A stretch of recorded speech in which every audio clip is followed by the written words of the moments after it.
Tensions between China and Japan just took a shocking turn. As the two edged closer to a potential conflict over Taiwan, the most unexpected move didn't come from Beijing or Tokyo. It came from Washington. On the 25th of November, Donald Trump called Japan's Prime Minister Sanae Takaichi with a message Japan never expected from its ally. Back down on Taiwan. Don't escalate with China. Instead of backing its closest friend in Asia, America left them standing alone. And this exposed something deeper, a weakness Japan cannot escape.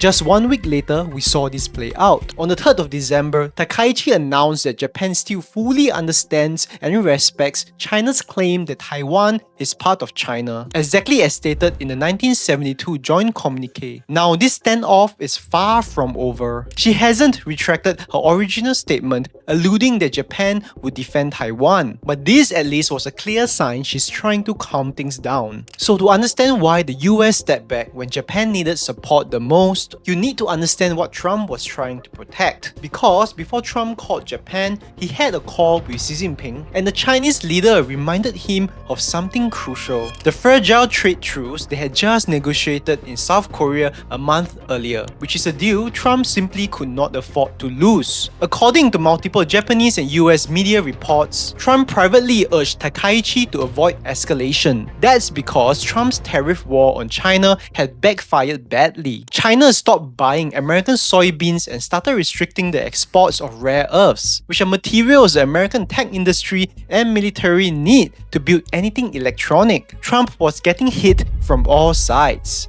the media, the military, angry farmers, and protests on the streets. So, on the 30th of October in Busan, South Korea, Trump and Xi Jinping agreed to hit the pause button on the trade war. China eased rare earth restrictions and promised to buy American soybeans again. The US scaled back their tariffs. Both sides agreed to freeze escalation until November 2026. And Trump even agreed to visit Beijing the following April, which is a public signal that he wanted stability with China. Xi Jinping knew that Trump needed this deal, and that gave China the leverage. Which is why what happened next was a problem for the US. Because just as both sides were trying to stabilize relations, Takaichi made the most explicit statement against China any Japanese leader had made in decades. On the 7th of November, she stood in parliament saying that if China attacks Taiwan, Japan will treat it as a survivor-threatening situation, meaning that Japan would intervene militarily in Taiwan.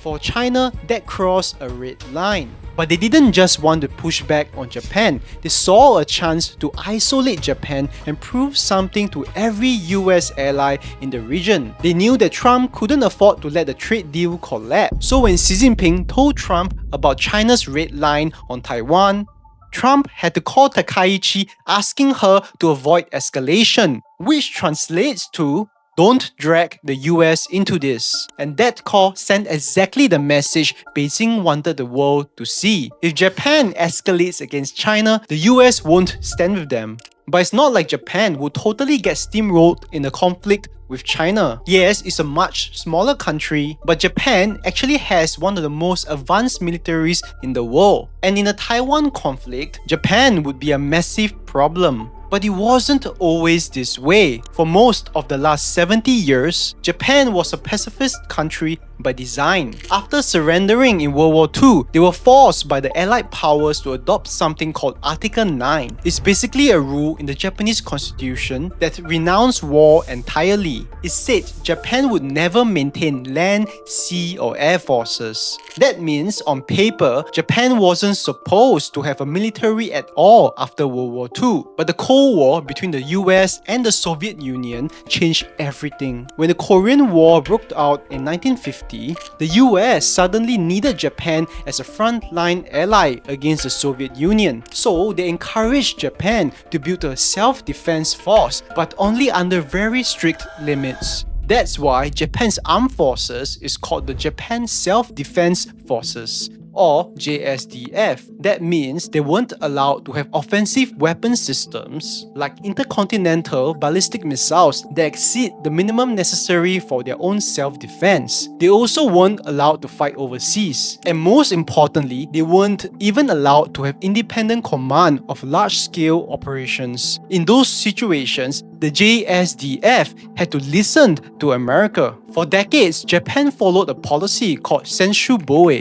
which translates to an exclusively defense-oriented policy. The idea was simple. America would carry the offensive spear. Japan would hold the defensive shield. If a war broke out, the US would strike the enemy. Japan would only defend its own territory and host American bases. So that's how the US-Japan security system worked for decades. Japan stayed pacifist. America handled the heavy military lifting. But that Japan is slowly changing. Over the past decade, Japan has been investing in its military at a pace that would have been unthinkable in the 1990s. In 2022, Japan made its biggest shift since World War II. It announced it would acquire counter-strike capabilities, which is the ability to hit enemy bases before they attack. They're buying Tomahawk cruise missiles, extending the range of their Type 12 missiles so they can reach deep into China. It's building what analysts call the Southwest Islands Fortress, a chain of heavily fortified missile bases on the Ishigaki,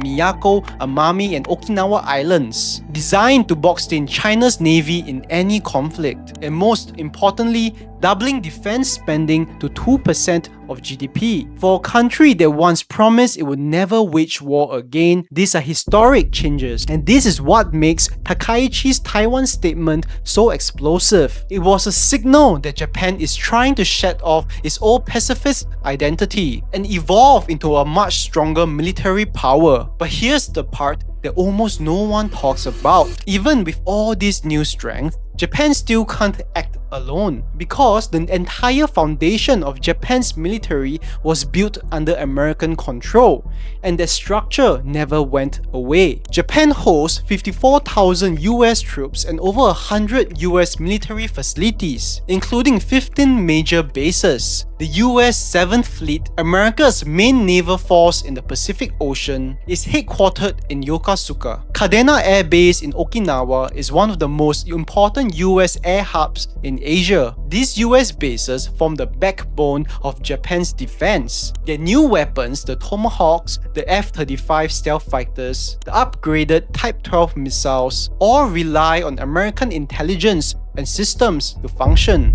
They need US satellites for targeting, US sensors for tracking, US command systems for any coordination. If the US cuts the data feed, Japan's missiles can't hit what they can't see. Even logistics like fuel, ammunition, spare parts flow through American supply chains. The reality is, Japan can start a fight, but it cannot sustain one without the United States. Because Japan never had independent wartime command due to the way the JSDF has been set up, it is unable to run a full-scale offensive military operation without America leading it. That's the contradiction. Japan is building military power, but still doesn't have complete autonomy and independence. It can prepare, it can posture, it can provoke, but it cannot escalate to the next level on its own terms. If America says don't intervene, Japan can't intervene. And if America says stand down, Japan has no real choice but to stand down. That's the part most people miss. Japan has rebuilt its military strength, but still without military independence. Its power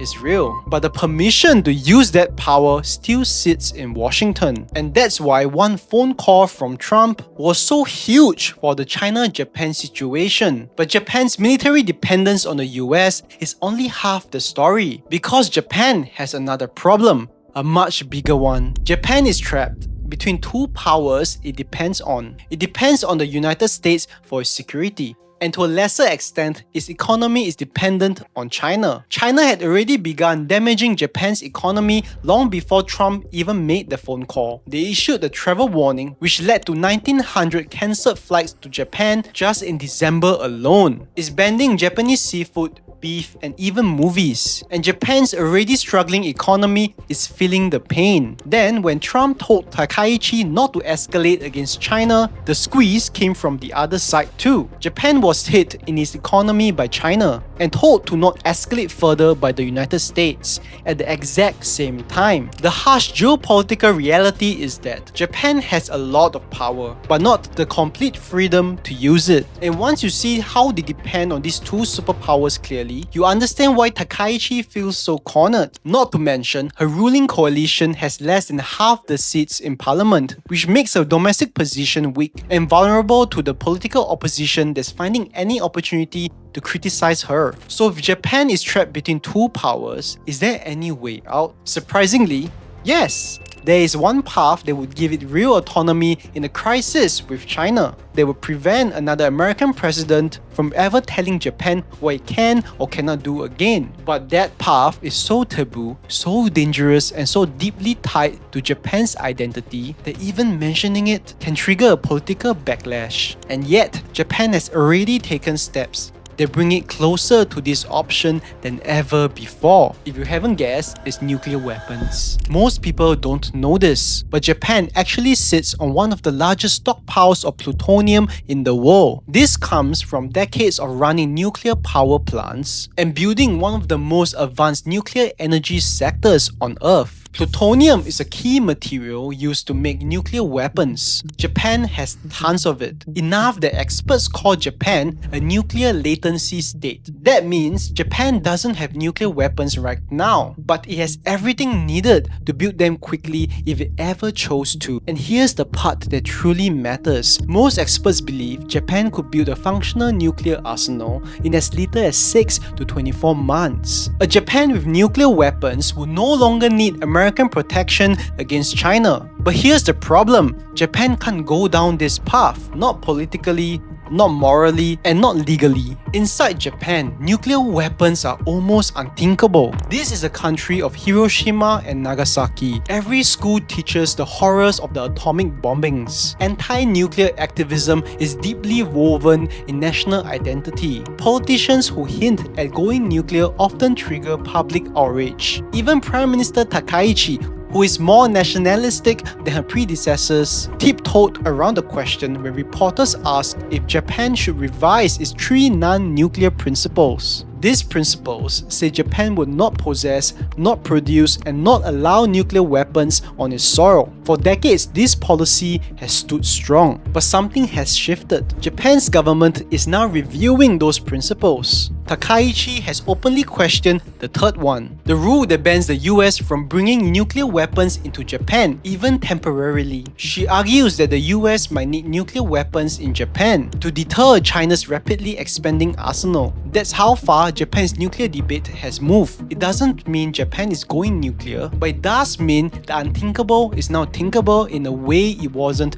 10 years ago. But even if Japan wanted its own nuclear weapons, there's one more obstacle. The US would never allow it. It wouldn't need the security umbrella that keeps America anchored in Asia. A nuclear Japan would be an independent military power, and that threatens the entire US-led order in the Pacific. It will also trigger a nuclear arms race with China, South Korea, North Korea, and Taiwan, turning East Asia into the world's fastest accelerating nuclear region and making the whole region more volatile. So Japan is stuck. It has the technology, it has the materials, it has the capability. You can argue that it even has the incentive. But politically, culturally, and most importantly, because of its protector, the United States, Japan can't take the one path that will finally free it. So for now, it stays trapped between two superpowers who are locked in a far bigger struggle. A struggle over technology, supply chains, and tariffs. But it's a struggle China is quietly winning. What happened to Japan only makes sense when you see the full picture of the US-China trade war. If you want to understand why the US is the one on the defensive at the moment and how China gained its leverage, watch this video right here.